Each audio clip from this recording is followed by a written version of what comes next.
Ότι ήταν πριν από μένα στη σειρά και είπα ότι πρέπει να περιμένω μπροστά από την...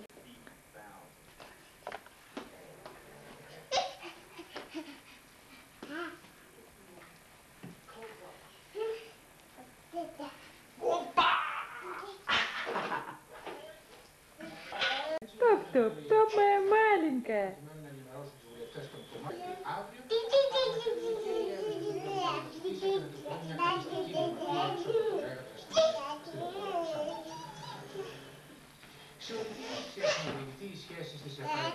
Пошла моя девочка.